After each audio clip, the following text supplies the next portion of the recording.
Senhor, nós te louvamos, ó Deus, e te agradecemos, ó Pai, por mais um dia na tua presença, mais um dia na tua, Pai, diante da tua graça, Pai, diante do teu amor, diante de tudo aquilo que o Senhor tem nos entregado, ó Pai, através do seu Filho. E nós te louvamos porque nós somos, Senhor, alcançados, ó Deus, por tudo aquilo que Jesus fez na cruz, ó Pai, por tudo aquilo que ele nos entregou através do seu sacrifício, ó Pai. E por isso, nessa noite, ó Deus, nós estamos aqui, Senhor, com o intuito de conhecer mais de Ti, Senhor. Nos aprofundarmos no relacionamento com o Senhor, nos aprofundarmos no relacionamento com a Tua graça, para entendermos, ó Deus, que nós, antes de estarmos presos a algo, ó Deus, nós fomos libertos, ó Deus, para que vivamos uma vida abundante em Ti, Senhor. Muito obrigado, Senhor, em nome de Jesus. Amém e amém. Amém? Amém. Nós vamos começar hoje o estudo, então, o item C do estudo de número 3. Nós vamos falar um pouco sobre a imutabilidade, né? Quem tiver com a apostila pode ler, por favor. É o item C, imutabilidade. Eu posso, Vou ler. pastor. Amém. Pode ler, e depois a pastora sua. Tá bom. Imutabilidade significa que Deus não muda. Não quer dizer que ele esteja imóvel ou inativo, mas que não se altera, cresce ou se desenvolve. A Bíblia ensina sobre a imutabilidade de Deus.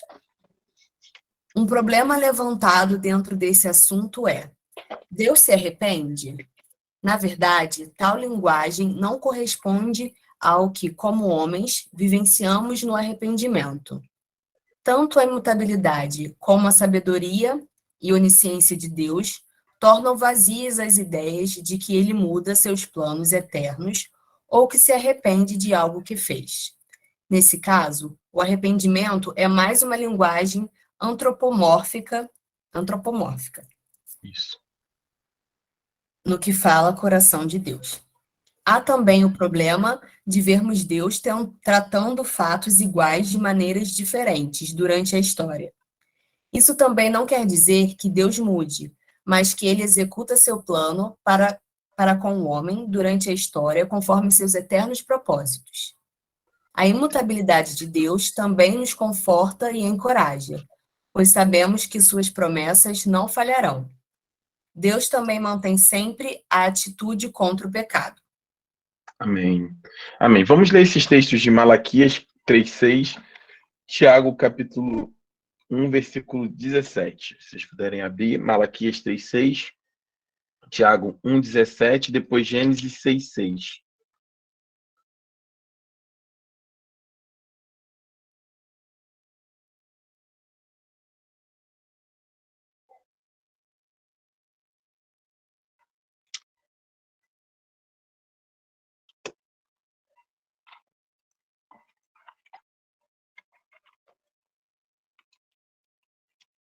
Pastor, eu vou ler aqui. Eu li, mas estava com o microfone fechado.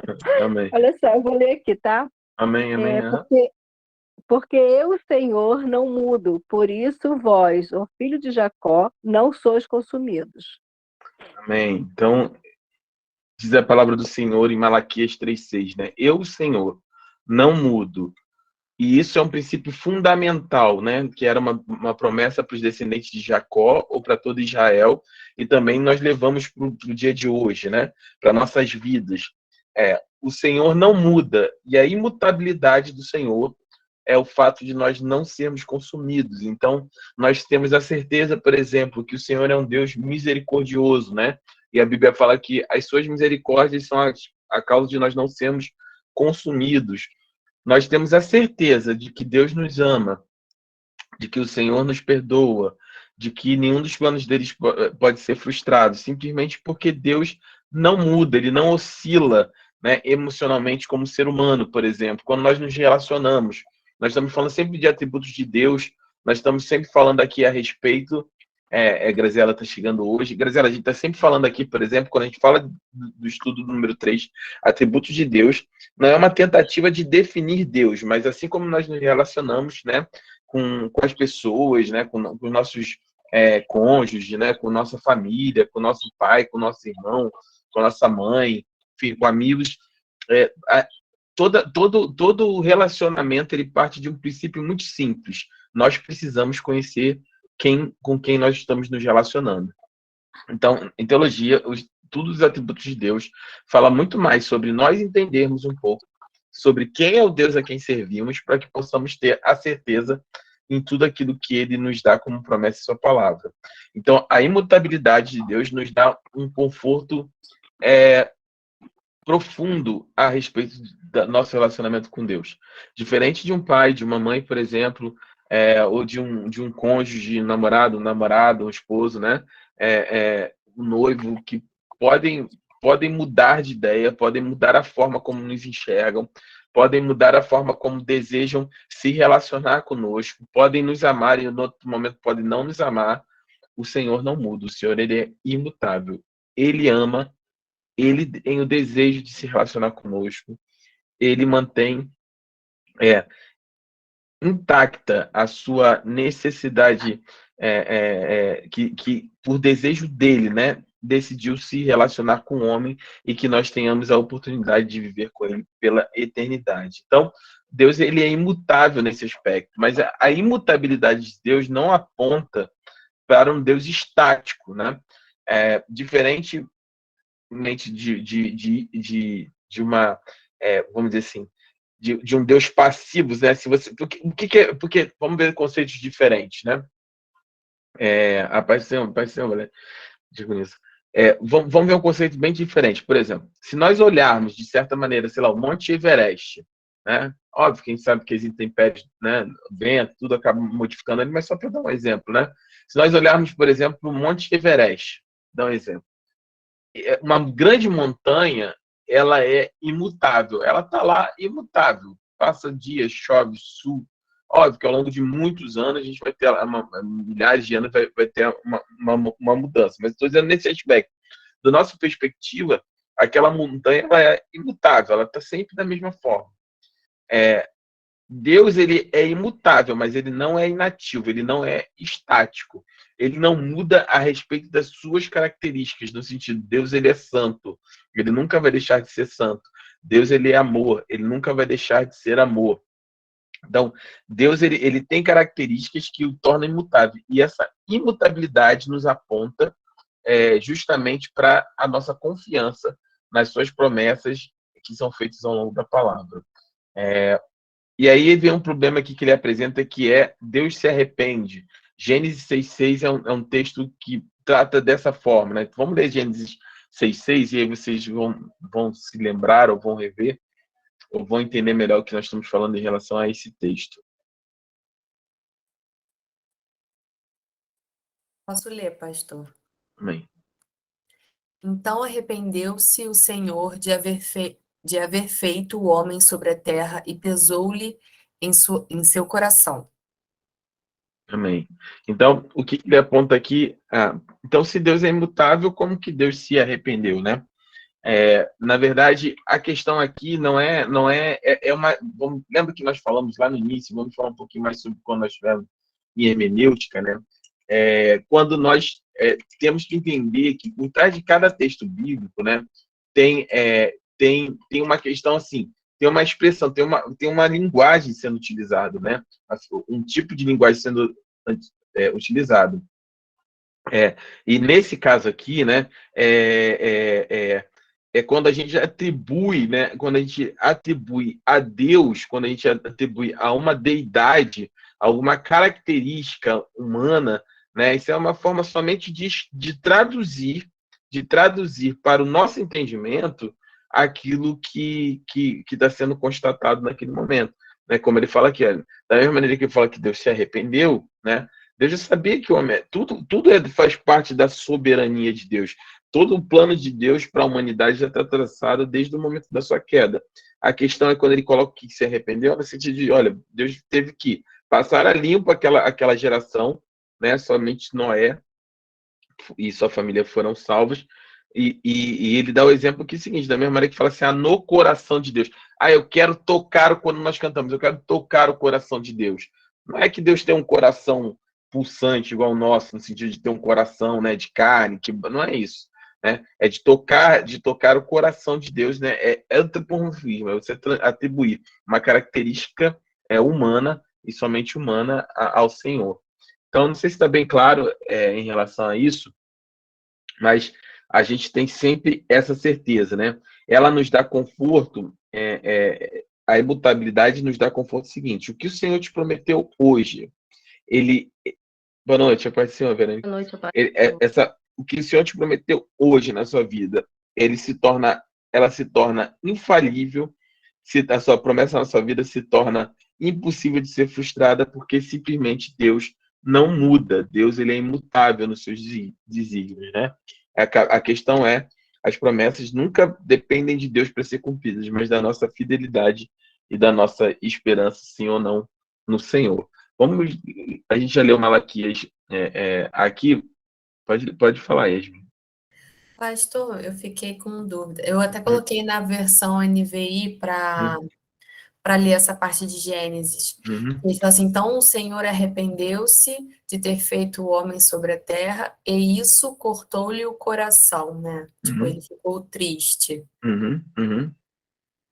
É realmente assim, é um pouco confuso pelo menos para minha cabeça, Uhum. interpretar isso no caso, Deus ele se arrepende e ele precisa fazer de novo, assim, não entendi direito. Então, na verdade, quando a gente está falando aqui nessa questão, a gente está falando em relação à figura. Vou te dar um exemplo. Vamos fazer melhor? Vamos abrir essa mesma NVI e vamos lá em Apocalipse capítulo 1. Vamos ler lá Apocalipse capítulo 1, só para você entender o que a gente está falando exatamente. Sim. Revelação de Jesus Cristo que Deus lhe deu para mostrar aos seus servos o que em breve há de acontecer. Ele enviou o seu anjo para torná-la conhecida ao seu servo João, que dá testemunho de tudo o que viu, isso é, a palavra de Deus e o testemunho de Jesus Cristo. Feliz aquele que lê as palavras dessa profecia, e felizes aqueles que ouvem e guardam o que nela está escrito, porque o tempo está próximo. João, às 7 igrejas da província da Ásia, a vocês, graça e paz da parte daquele que era e que há de vir, dos 7 espíritos que estão diante do seu trono, e de Jesus Cristo, que é a testemunha fiel, o primogênito dentre os mortos e o soberano dos reis da terra. Ele que nos ama e nos libertou dos nossos pecados por meio de seu sangue, e nos constituiu reino e sacerdotes para servir seu Deus e Pai. A ele sejam glória e poder para todo sempre. Amém. Eis que ele vem com as nuvens e todo olho o verá, até mesmo aqueles que o transpassaram. E todos os povos da terra se lamentarão por causa dele. Assim será. Amém. Eu sou o Alfa e o Ômega, diz o Senhor Deus, o que é, o que era e o que há de vir, o Todo-Poderoso. Eu, João, irmão e companheiro de vocês no sofrimento, no reino e na perseverança em Jesus, estava na ilha de Patmos por causa da palavra de Deus e do testemunho de Jesus. No dia do Senhor, achei meu espírito e ouvi por trás de mim uma voz forte, como de trombeta, que dizia: escreva num livro o que você vê e envie a estas 7 igrejas: Efésio, Esmirna, Pérgamo, Tiatira, Sardes, Filadélfia e Laodiceia. Laodiceia. Voltei-me para ver quem falava comigo. Voltando-me, vi 7 candelabros de ouro, e entre os candelabros alguém, semelhante a um filho de homem, com uma veste que chegava aos seus pés e um cinturão de ouro ao redor do peito. Sua cabeça e 7 cabelos eram brancos como a lã, tão Paz do Senhor Jesus, meus irmãos. tão brancos quanto a neve, e seus olhos eram como chama de fogo. Seus pés eram como bronze numa fornalha ardente, e sua voz como um som de muitas águas. Tinha em sua mão direita 7 estrelas, e da sua boca saía uma espada afiada de 2 gumes. Sua face era como o sol quando brilha em todo o seu fulgor. Quando o vi, caí aos seus pés como morto, e então ele colocou sua mão direita sobre mim e disse: Não tenha medo, eu sou o primeiro e o último. Sou aquele que vive, estive morto, mas agora estou vivo para todo sempre. E tenho as chaves da morte e do Hades. É Hades, pastor? Isso. Escreva, pois, as coisas que você viu, tanto as presentes como as que vão por vir. Este é o mistério das 7 estrelas que você viu em minha mão direita e dos 7 candelabros. As 7 estrelas são os anjos das 7 igrejas, e os 7 candelabros são as 7 igrejas. Amém. Tem. Então, por que a gente leu esse capítulo todo? Percebeu como a linguagem do texto ela é carregada de simbologia? Sim. Assim, quando fala assim, olha, eu vi no versículo 12, ó, voltei-me para ver quem falava comigo, e voltando eu vi 7 candelabros de ouro. E entre os candelabros, alguém semelhante ao filho do homem, com uma veste que chegava aos seus pés e um cinturão de ouro ao redor do peito. Lembra que ele está falando de João?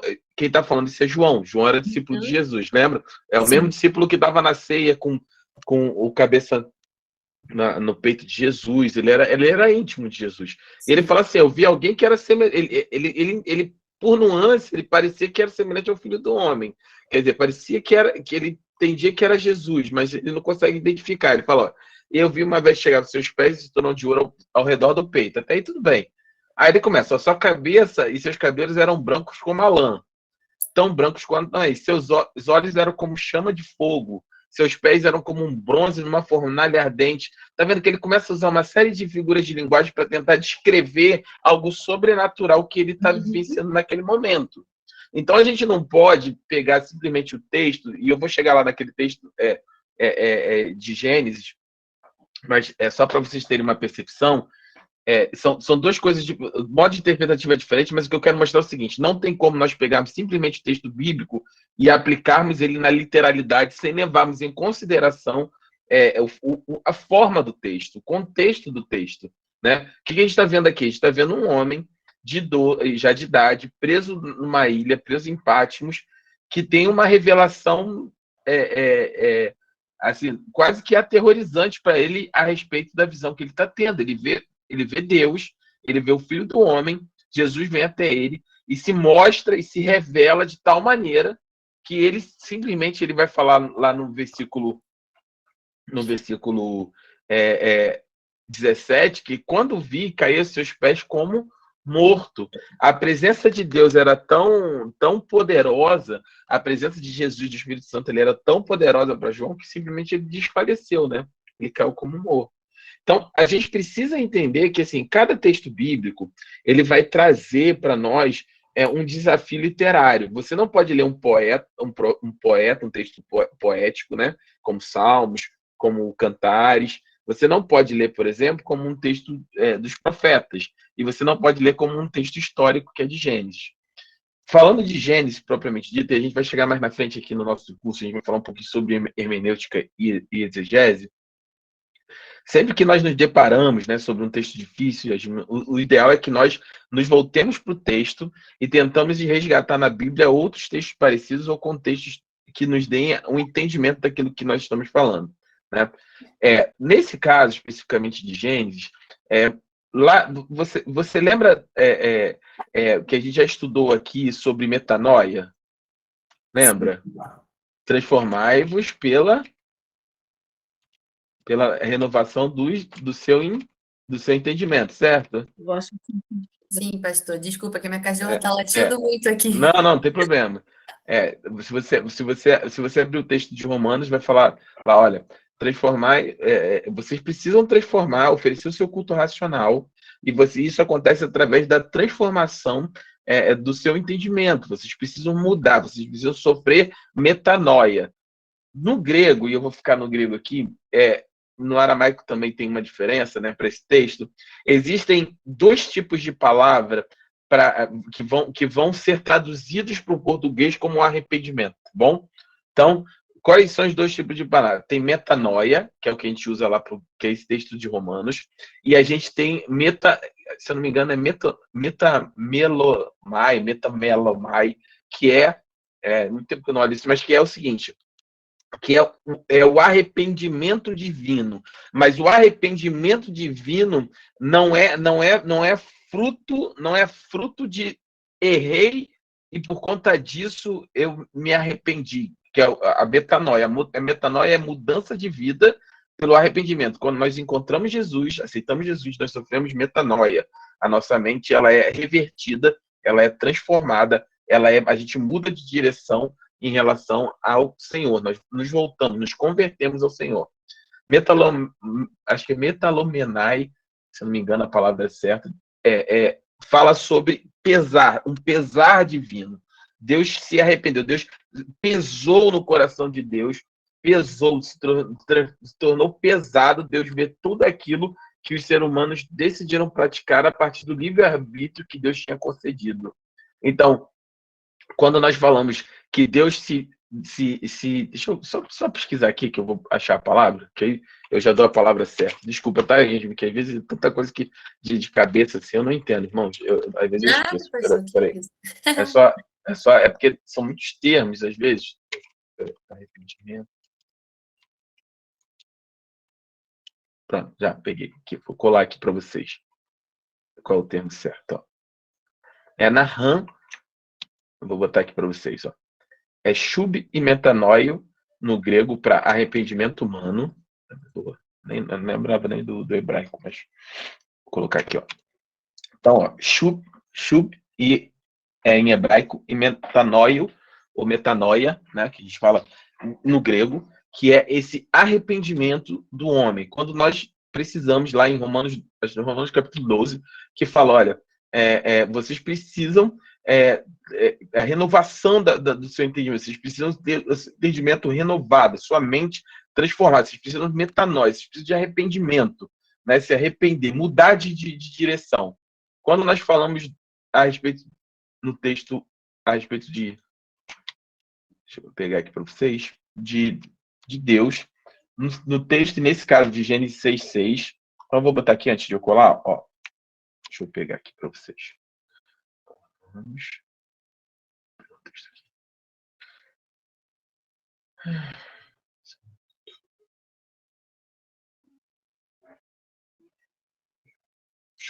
Vou clicar aqui na minha Bíblia, que eu quero colocar o texto de Romanos 12 para vocês verem qual é a real diferença.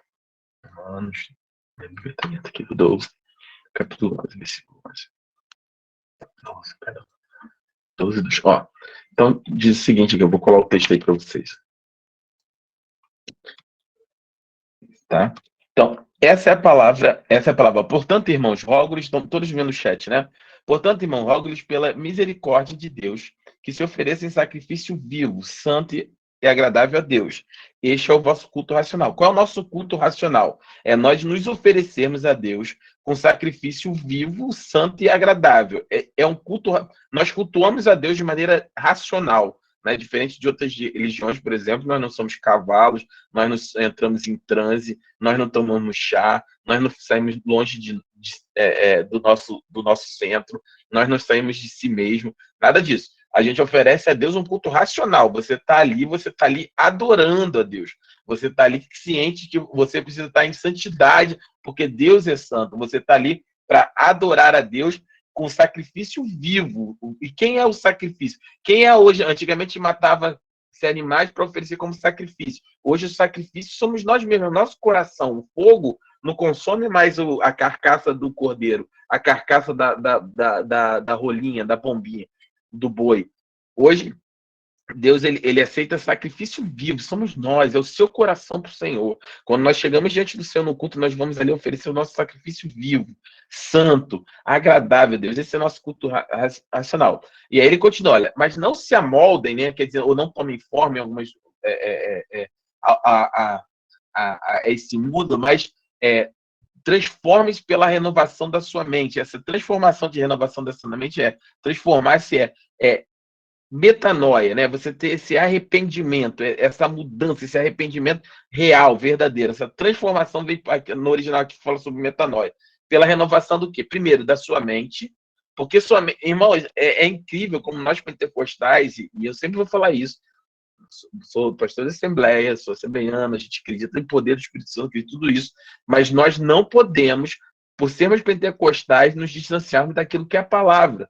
A palavra do Senhor, ela diz muito clara, a renovação primeiro precisa acontecer na nossa mente. Não adianta a gente ir para culto, cantar corinho, bater pandeiro, dançar no espírito, falar em línguas, se não mudar a sua mente.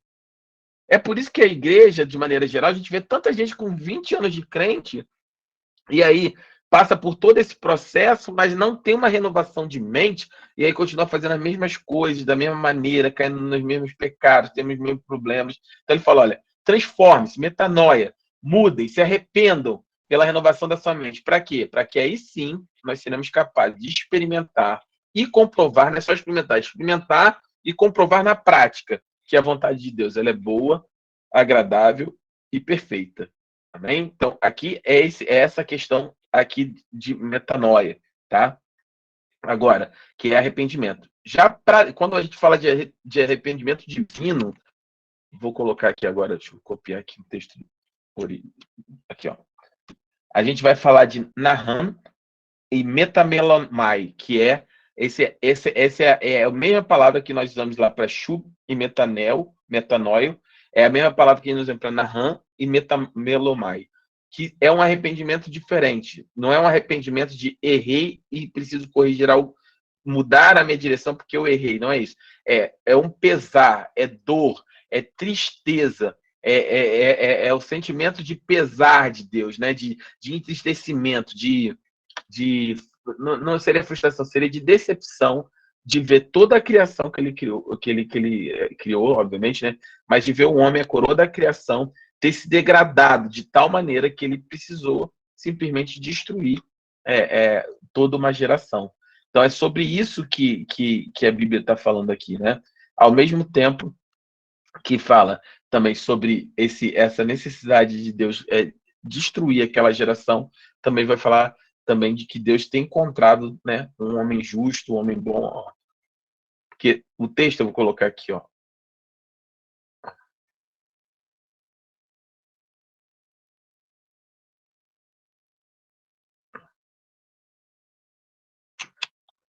O texto aqui para vocês, pronto. É esse texto.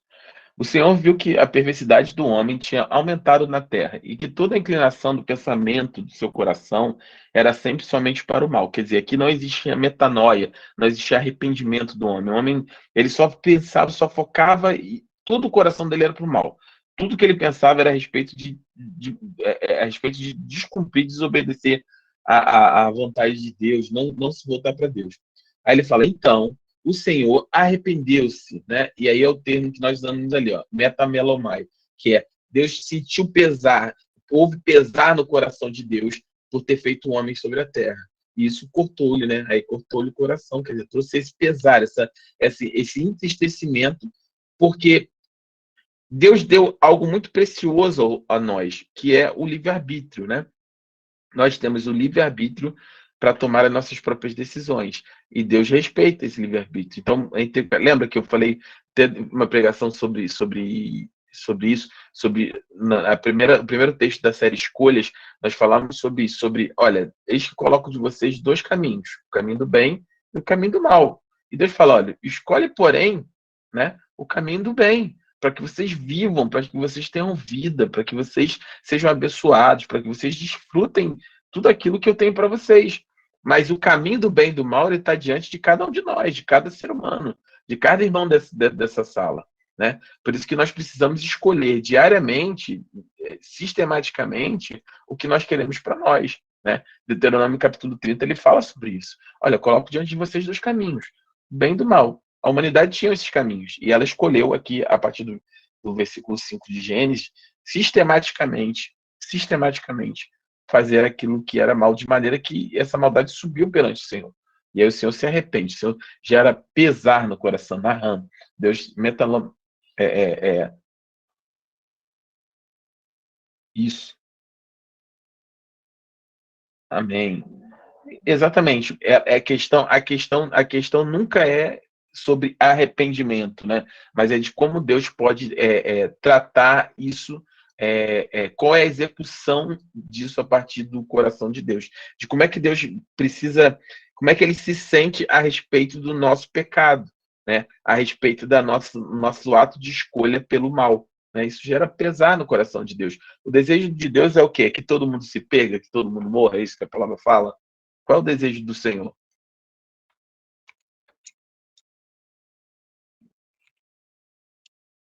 Que a gente se arrependa, que a gente viva, acredite no seu Filho Jesus, para que todos nós possamos encontrar o reino de Deus.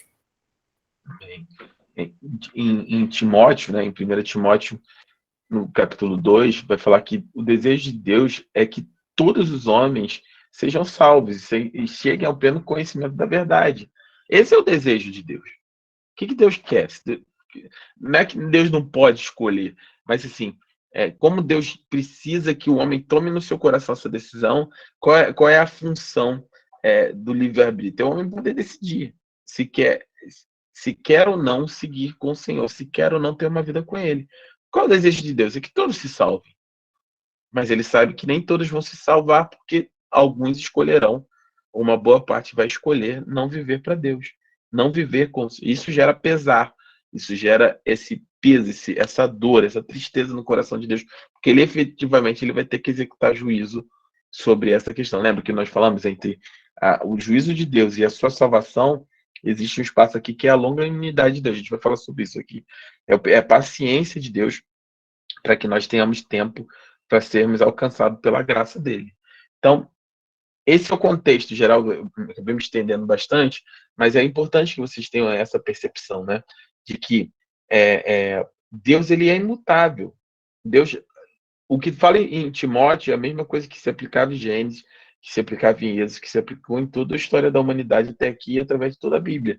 Deus tem um desejo de que todo homem se salve. Deus, ele amou o mundo. Lembra sempre disso? Quando você vai um pouco do centro, volta para João 3,16. Porque Deus amou o mundo. Deus amou o mundo, amou a mim, amou a você, amou cada um de nós. E ele deu, a ponto de ele dar o seu próprio filho, para que todo aquele que nele crê não pereça, mas tenha a vida eterna. Então, Deus, ele amou o mundo de tal maneira, e ele quer que todos se alcancem a salvação e tenham pleno conhecimento da verdade, que ele deu o seu próprio filho. Mas a coisa mais louca para mim, mais linda do evangelho é justamente isso. Que a gente tem um Deus poderoso, um Deus capaz de executar todas as coisas, que se entrega por nós na cruz para nos dar o direito, de até mesmo não querer viver com ele eternamente. É uma decisão que cabe a mim e cabe a você. E Deus tem esse anseio, por assim dizer. Deus tem esse desejo, que nós vivamos com ele eternamente. Se vamos viver ou não, isso é uma outra questão. E essa nossa escolha, ela gera pesar, ela gera esse processo de tristeza, né, no coração de Deus, porque Deus realmente não quer que ninguém se perca, né, mas é uma decisão do homem. Tá claro em relação a isso, irmãos? Ficou complicado? Não queria entrar muito nisso. Ok, Yasmin, tudo bem? Tá claro? Tem alguma dúvida aí? Tudo bem, pastor. Obrigada. Nada, nada. Irmãos, está tudo bem? Todo mundo tem alguém que tem alguma pergunta? Pode levantar a mão. Amém? Não sei quem falou. Amém. Então, a gente vai prosseguir nessa questão. Então, a imutabilidade de Deus, né, é aquilo que nos dá a certeza, né, a certeza de que o Senhor realmente ele está no controle e está com a rédea, né, de todas as coisas. Deus ele está a respeito da nossa vida, a respeito das promessas dele para nós, elas são imutáveis. Deus permanece fiel, né? Vamos ler aí 2 Timóteo 2,13. Vamos ler no pastor. Vamos ler no 2,11. 2 Timóteo 2,11. Vamos ler um pouquinho. 2,11. Diz assim: a palavra fiel é esta, que se morrermos com ele, também com ele viveremos. Se sofremos também com ele, reinaremos, e se o negarmos, também ele nos negará. Se formos infiéis, Ele permanece fiel, não pode negar-se a si mesmo. Amém. Então, esse é o princípio da imutabilidade de Deus. Por que que Deus permanece fiel a mim, a você? É porque simplesmente ele não pode negar a si mesmo. Deus, ele é fiel. A fidelidade, não é que Deus tem a fidelidade é uma característica que emana, é um atributo, é um adjetivo que emana de Deus. Entendem a diferença? Uma coisa é você dizer assim, olha, o meu marido, minha esposa, ela é fiel a mim, ela tem uma ela tem uma qualidade.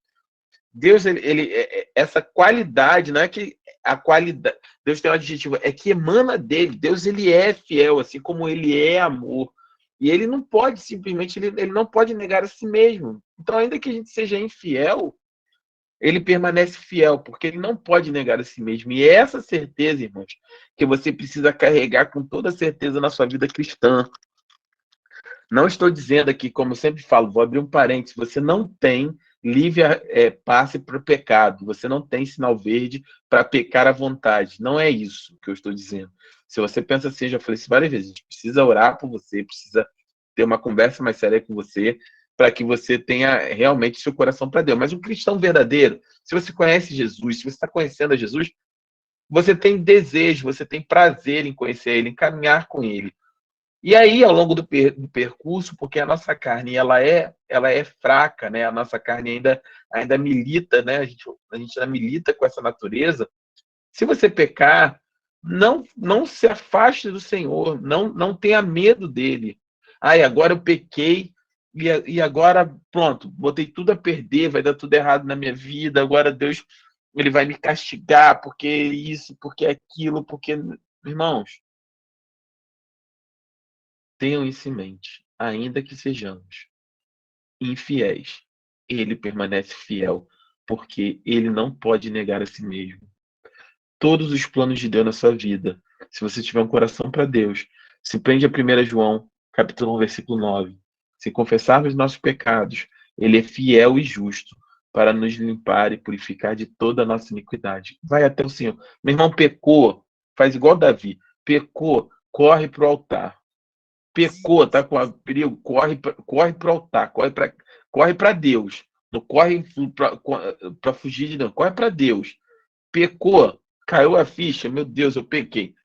Corre para Deus, fala, Senhor, me perdoa. Senhor, eu confio, Senhor. Eu confio, Senhor, na sua benignidade. Senhor, eu confio que o Senhor é um Deus bom. Eu me arrependo, Deus, e me perdoa. Irmãos, não tenha medo do Senhor. Tem muitos irmãos em Cristo que passam anos. Eu não estou dizendo dias, não estou dizendo meses, nem semana. Anos. Irmãos em Cristo Jesus, fiéis, com coração para Deus, pessoas que Deus ama, pessoas que têm um coração para o Senhor, e que, infelizmente, por um motivo ou por outro, erraram, caíram por algum motivo, e não conseguem voltar porque eles não se perdoam, porque eles acham que Deus não quer mais eles, porque eles acham que Deus não vai mais cumprir os planos na vida dessas pessoas, desses irmãos. Mas a palavra do Senhor é bem clara. Irmãos, não diga só da boca da fora. Quando a gente fala Deus é fiel, é porque Ele é fiel. Ele não pode Amém. negar a si mesmo. Ele vai continuar fiel na sua vida. Aleluia, Senhor. Levanta, caminha. Né? Tenho falado isso aqui nas últimas pregações. Marcha. Caiu, confessa o seu pecado, tenha coração para Deus. Não é viver no pecado, mas não estou dizendo. Não estou dizendo, tenho prazer, planejei o pecado, estou vivendo aqui. Não. Caiu, pecou, errou, confessa seu pecado e marcha, e caminha, e vai em frente. Amém. Baseado em quê? Na sua confiança de que o Senhor permanece fiel, porque Ele é imutável. Amém? Vamos lá. Amém. Vamos lá. Infinitude. Significa que Deus não tem limites ou limitações. Não é limitado nem pelo tempo, nem pelo espaço. As Escrituras descrevem essa qualidade divina. Pode continuar lendo o texto, depois a gente vê as passagens. Infinitude não é o mesmo que onipresença. A infinitude aponta mais para a transcendência de Deus. Já que não está limitado pelo espaço. E a onisciência aponta para a imanência de Deus, já que está presente em todos os lugares. Lindo demais, né? Amém. Amém. Esse texto de Atos 17:24 diz: O Deus que fez o mundo e tudo que nele há é o Senhor do céu e da terra, e não habita em santuários feitos por mãos humanas. Então, o Senhor, ele não é finito, né? Ele não tem limitações, né? Nada prende ao Senhor. Ele não é limitado nem por tempo nem por espaço, né? É até uma coisa interessante que eu estava vendo esses dias, né? Deixa eu tomar um Tilenol aqui. Tô com a garganta muito dolorida. Estava vendo esses dias, fazendo um estudo sobre isso, né? Sobre algumas questões, né? E até eu falei aqui, acho que foi na segunda aula aqui dessa série de estudos teológicos, sobre a questão da teoria, né? As teorias da criação, a teoria do Big Bang, enfim, as teorias de explicação do universo, né? E, e é incrível como tudo assim, a gente começa a entender como tudo se encaixa, né? Por exemplo, a ciência defende que com a criação do universo foi criado também o tempo e o espaço, né? Tempo, espaço e matéria foi criado a partir do início do universo, né? Antes disso não havia tempo, espaço e matéria. E o próprio Senhor se declara, né, como sendo o alfa e o ômega, o princípio e o fim, o que é antes de todas as coisas, e tudo foi criado por ele, para ele e através dele. Então, o Senhor, ele é antes de tempo, espaço, matéria. Por isso que ele não tá restrito a nada, ele simplesmente ele não é restringido, ele não é limitado por nenhum dessas questões que nós temos, né? De, é, é, de sermos, a gente, aquela famosa frase, né? Só vai até onde o nosso braço alcança, né? Só consigo ir até onde o braço alcança, ou dar um passo maior que a perna. A questão é que Deus, ele pode ir até o infinito, porque o braço de Deus não tem limite, amém? Por isso que ninguém pode fugir ao Senhor, ninguém escapa do Senhor, ninguém pode escapar aos olhos de Deus, ninguém pode é, é, impedir a destra forte do Senhor, porque é ilimitado, Deus não tem limite, porque ele é infinito em todos os sentidos, amém?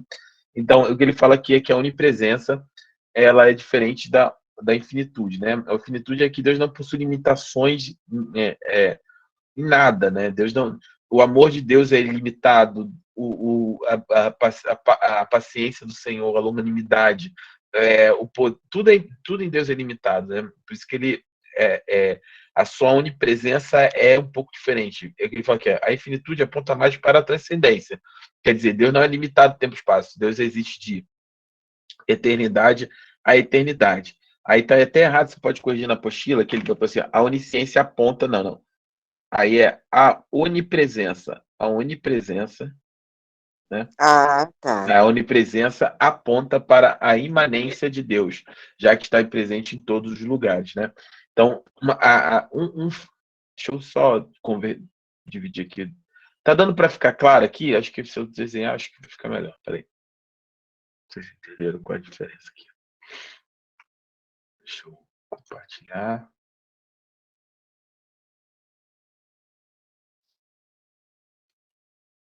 Também.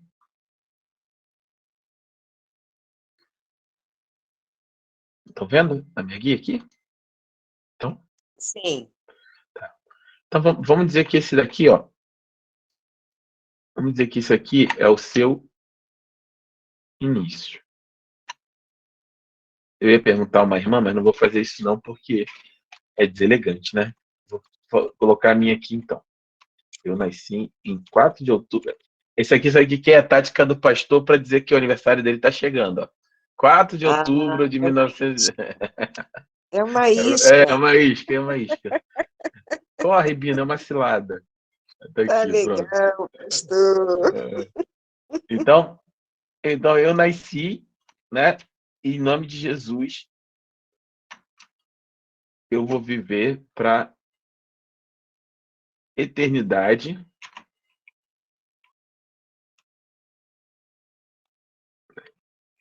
Eternidade. Eternidade. Eternidade. Pronto. Eu vou viver para a eternidade Porque no meio desse meu processo, eu encontrei a cruz do Senhor. Amém? E ele me deu essa cruz me deu o direito de viver para a eternidade. Senão, se eu não tivesse encontrado a cruz do Senhor, o caminho do homem é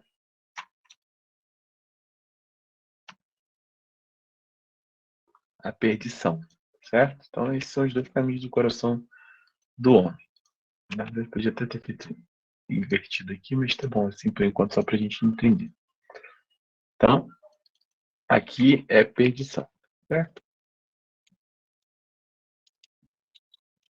Perdição. Então, a partir do encontro da cruz do Calvário, nós temos aqui a oportunidade de vivermos eternamente. Isso eu falo a nosso respeito porque é mais fácil da gente entender. Só que o Senhor, ele não tem essa data de nascença, porque Deus ele sempre existiu. Então, como Deus ele existe de eternidade a eternidade, o que acontece? Deus ele não é limitado nem por tempo, ele não é limitado nem por tempo, nem por espaço. Isso fala aqui sobre Deus ele vive de eternidade a eternidade. Isso fala aqui, esse aqui é Deus. Isso fala aqui sobre a infinitude de Deus. Então Deus ele é infinito, ele sempre existiu e ele vai sempre existir. Quando a gente fala de onipresença, a gente não está falando da continuidade dessa, vamos dizer assim, dessa estrutura, dessa infinitude de Deus. Quando a gente fala de onipresença, significa, por exemplo, que o Senhor ele está presente em todos os lugares, entende? É como se é isso, assim. Tá falando muito mais nesses aspectos. Então, aqui dentro, vou dar um exemplo para vocês, né?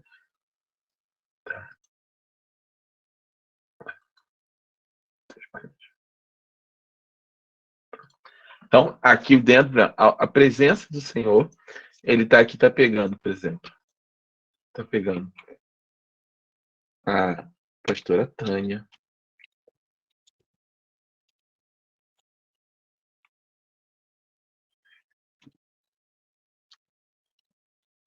a pastora Tânia,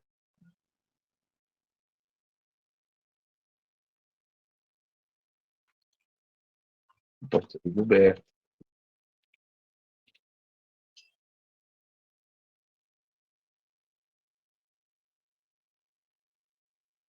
a pastora Sula, por exemplo,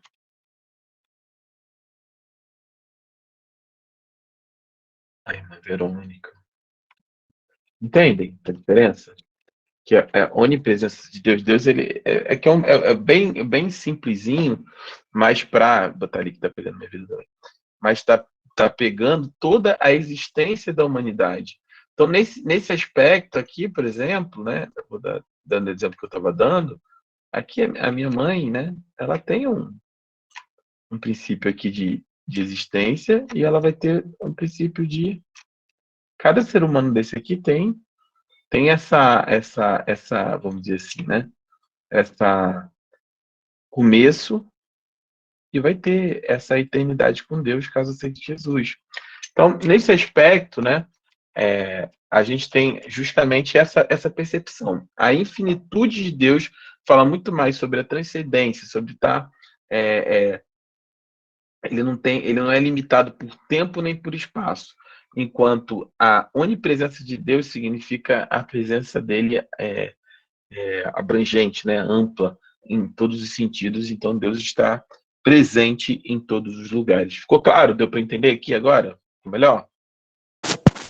Sim, pastor. Então é sobre isso que nós estamos falando. E aí vamos seguir para justiça, para nós terminarmos justiça.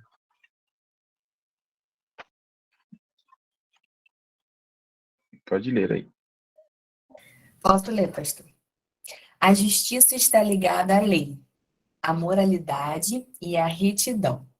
Deus é reto em relação a si mesmo e em relação à criação. A Bíblia muito enaltece a justiça de Deus. Bem, vamos ler Salmo 11:7. Acho que já tinha lido isso aqui, mas vamos lá. Salmo 11:7 e 19:9 e Atos 17:31. Vou abrir em Atos.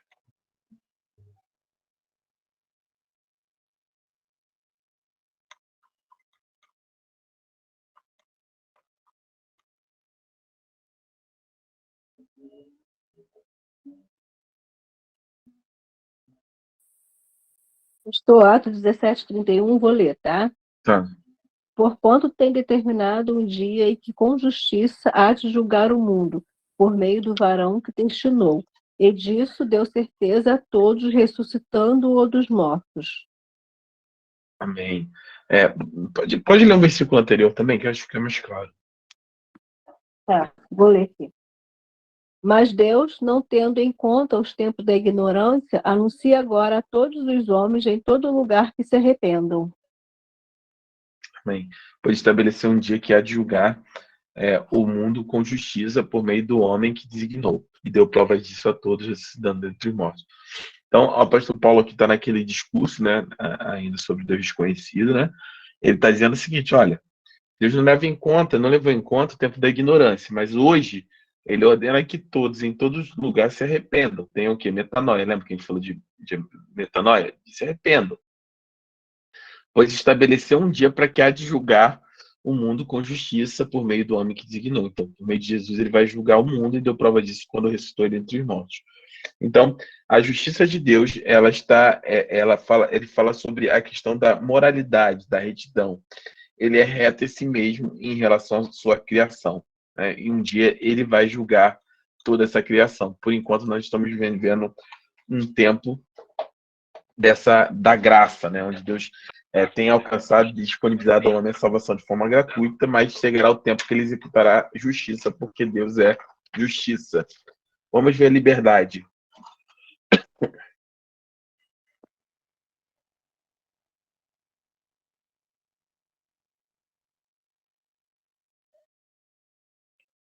Pode ler. Posso continuar, então? Pode. Liberdade. Deus independe das suas criaturas e da sua criação. Não há qualquer criatura que impeça Deus ou que o obrigue a algo. Isaías expõe a liberdade e a independência de Deus com uma pergunta retórica. Jesus mostrou que Deus exerce sua liberdade ao executar livremente sua vontade. Mateus 11:26. Isso significa que Deus é livre para tudo? Na verdade, ele é limitado apenas pela sua própria natureza. Assim, a santidade dele o impede de pecar e a eternidade dele o impede de morrer. A perfeição de Deus não é afetada por esse tipo de limitação, e sim mantida. A liberdade de Deus nos mostra que ele não tem quaisquer obrigações para conosco, a menos que ele mesmo queira se comprometer. Desse modo, não temos qualquer direito de fazer cobranças a Deus. Bem, vamos lá que esse assunto é bastante complexo, né? Ainda. Mas vamos lá. Vamos ler primeiro Isaías 40, 13 e 14. Se alguém abriu, pode ler, por favor.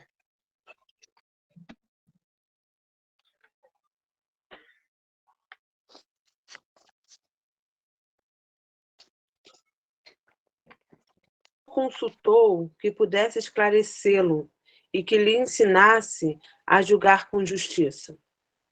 Quem lhe ensinou o conhecimento ou lhe apontou o caminho da sabedoria? Amém. Então, aqui Isaías faz uma pergunta retórica, né? Quem definiu limites para o Espírito do Senhor ou instruiu como seu conselheiro? A quem o Senhor consultou que pudesse esclarecê-lo e que lhe ensinasse a julgar com justiça? Quem lhe ensinou o conhecimento ou lhe aponta o caminho de sabedoria?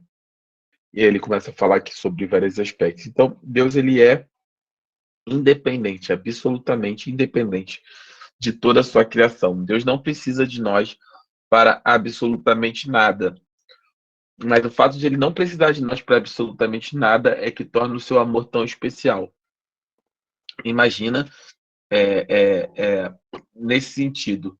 Olha como é que é profundo isso.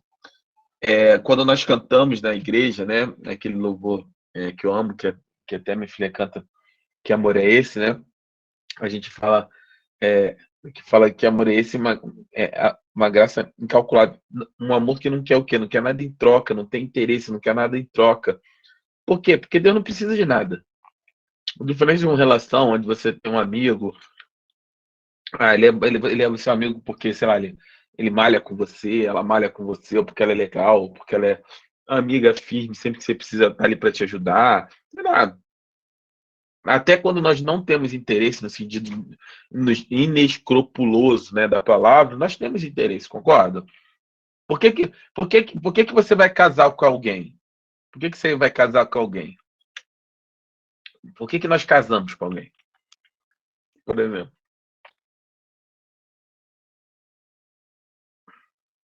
Então aí, Casados Pastor, falam. sim. é isso. Oi? Pode falar.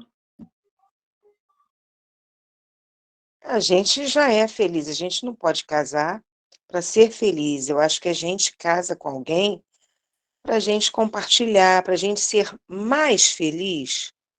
Eu estou indo por esse prisma, não estou Ah, entrando no detalhe, sim. Estou falando assim a nível secular mesmo, tá? Mas é isso mesmo.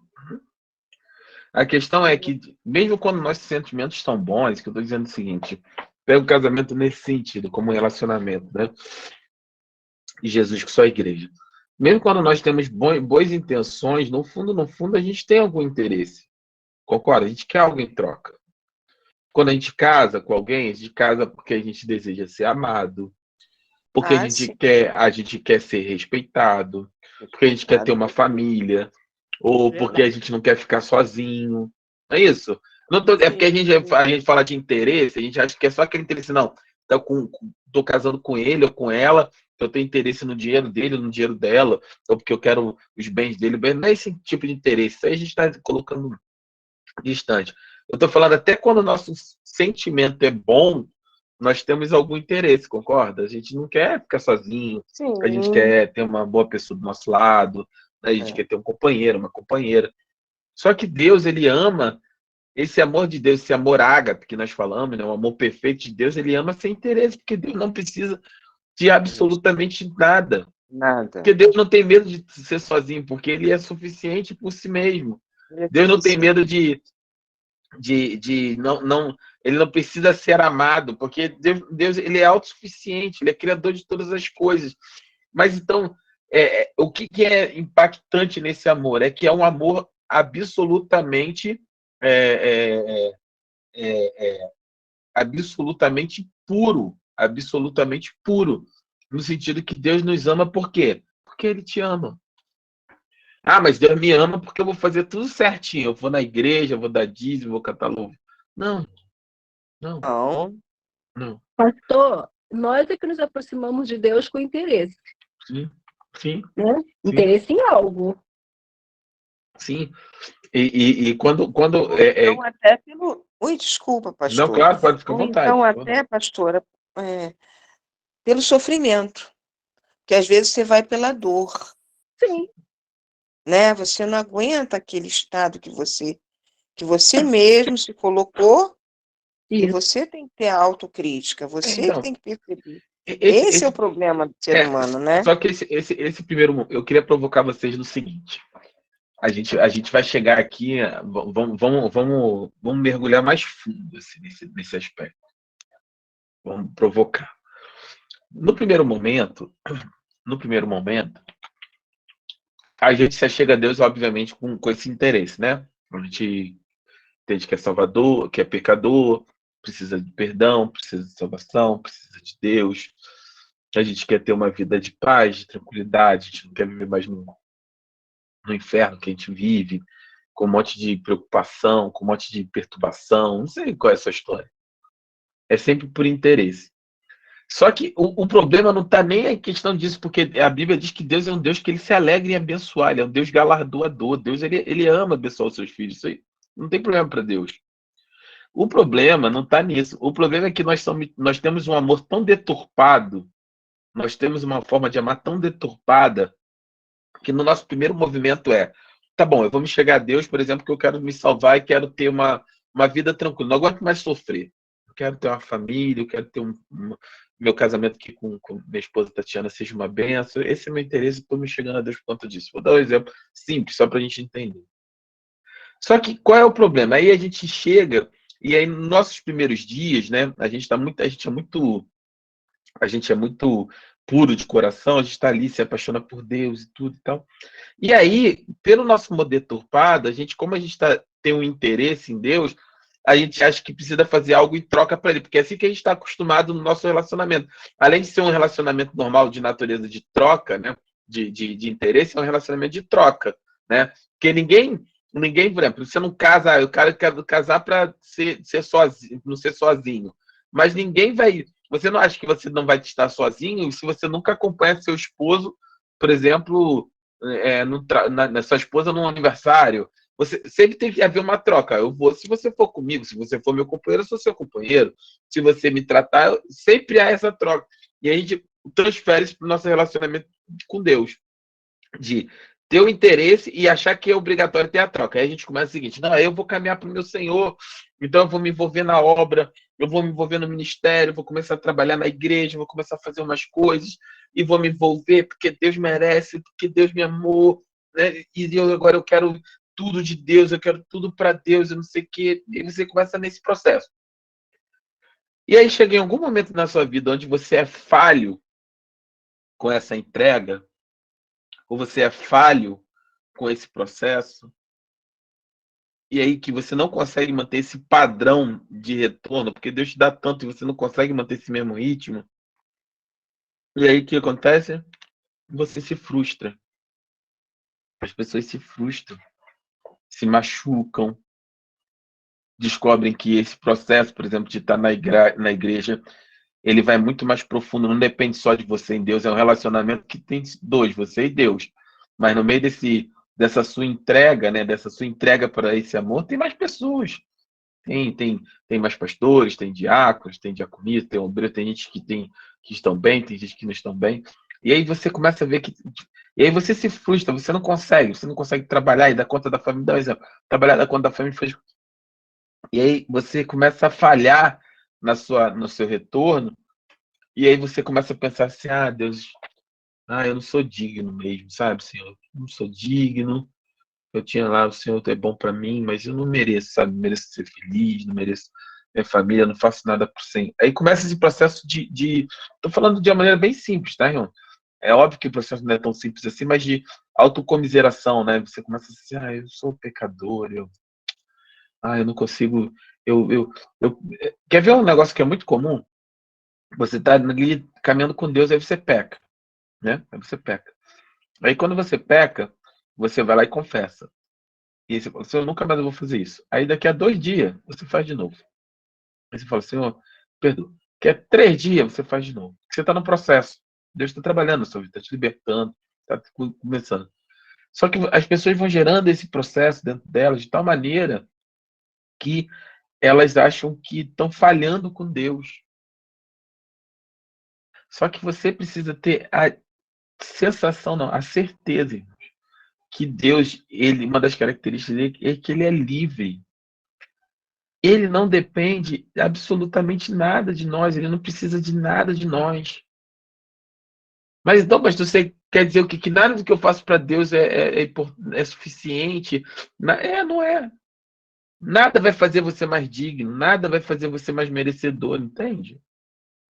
O processo não é transferir essa nossa visão deturpada de relacionamento para o nosso relacionamento com Deus. Se eu fizer, Deus me ama. Se eu não fizer, Deus não me ama e as promessas não vão se cumprir. Pronto. Simples assim. Mentira. Tá errado. Pensamento de Satanás na sua cabeça. Eu repreendo isso em nome de Jesus. Deus é fiel. Ele vai cumprir as promessas na sua vida. Se você caiu, se você está com dificuldade, levanta.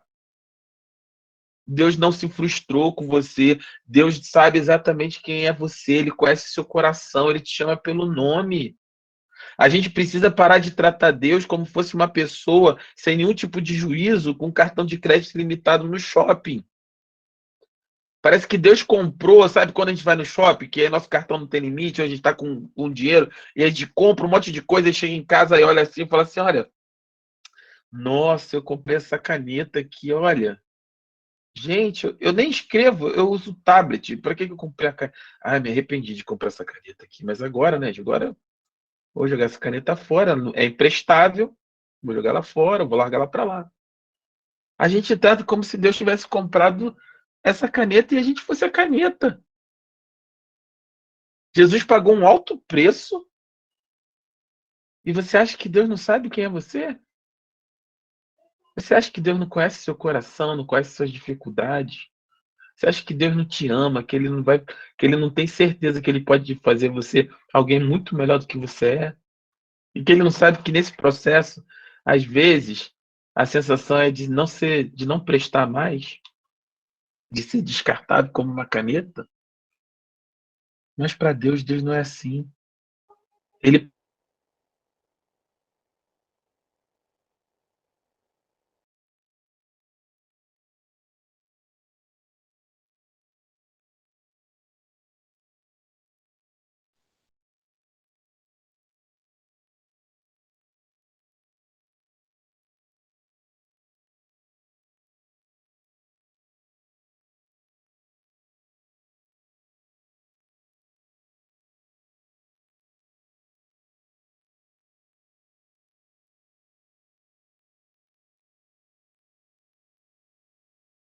Para mim, travou. Para mim também. Aqui travou também, aqui. Aqui também travou. O meu também travou. Para mim também. A paz, irmãs, foi o probleminha daqui mesmo, tá? Caiu, mas já tá voltando. Está conseguindo aqui reconectar. Eu acabei de entrar aqui, não sei se vocês estão me ouvindo, vou ficar pelo celular mesmo, que é alguma coisa que Sim, eu não sabia. tranquilo. Então, irmão, então era porque Deus, eu estava falando em relação a isso, é justamente isso. Nós não podemos, vocês ouviram até onde? Da caneta, vocês ouviram, né? Todo, né? Sim. Então, nós não podemos tratar o Senhor como se ele não soubesse quem ele comprou. Ele ama você, ele ama.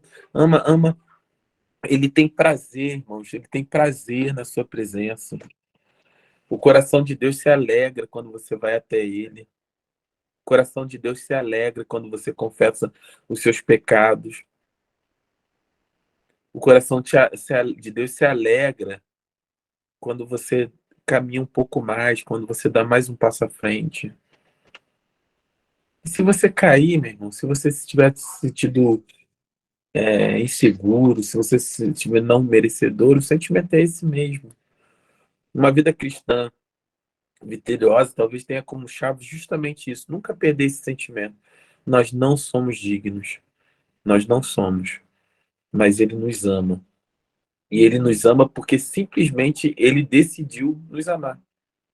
Ele não era obrigado, ele não estava preso. Deus é livre. Ele é livre de qualquer obrigação. Ele não tem nenhuma obrigação em nenhum sentido para que nós tenhamos esse sentimento de dependência por parte de Deus ou de obrigatoriedade nesse relacionamento conosco. Amém? Amém, pastor. Lindo, forte demais. Amém. Amém? Amém. Amém? Amém. Glória a Deus. Então, que você possa ter uma noite abençoada, Amém. que o Senhor Jesus possa abençoar a sua vida Amém, pastor. e que nós estejamos aqui na próxima semana falando sobre onipotência e vamos falar sobre onipotência e Sim. sobre onisciência e onipresença de Deus. E assim a gente termina justamente os próximos esse estudo, né? O estudo de número 3. E entraremos no estudo. E temos ainda santidade, simplicidade, acabamos nada, soberania, unidade e verdade. E a gente entra no estudo número 4, os nomes de Deus. Tá bom? Fico aguardando você na próxima semana. Peço desculpa aí pela conexão aqui, alguma coisa aconteceu. Mas é sempre um prazer estar com vocês. Em nome de Jesus, eu vou pedir alguém para orar. Deixa eu pedir aqui, deixa eu abrir a listinha. Graziela, seja bem-vinda. Você se sente à vontade para você orar por nós? Para nós encerrarmos, Graziela? Se sentir? Amém. À Sinto vontade. sim, pastor. Amém. Então seja bem-vinda, minha irmã. Espero que você tenha gostado. Olha, sexta-feira, meio-dia, essa aula aqui, apesar de ter caído no finalzinho, sexta-feira, meio-dia, essa aula ela é liberada no canal do YouTube, né, da Escola de Discípulos aqui do Ministério de Filadélfia. Se quiser rever ou compartilhar com alguém, a ideia é só ter o registro para os irmãos esclarecer as dúvidas no YouTube, tá bom? Então, ore por nós, em nome de Jesus. Amém. Em nome de Jesus.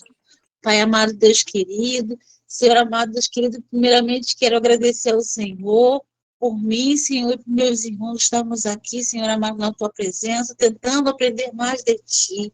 Hoje, Senhor, através dos teus servos, você falou nos nossos corações e pedir que o Senhor venha guardar nos nossos corações, nos nossos pensamentos, Senhor Jesus, para poder termos um caminho, Senhor, andar melhor, Senhor Jesus, assim conforme o teu querer e a tua vontade.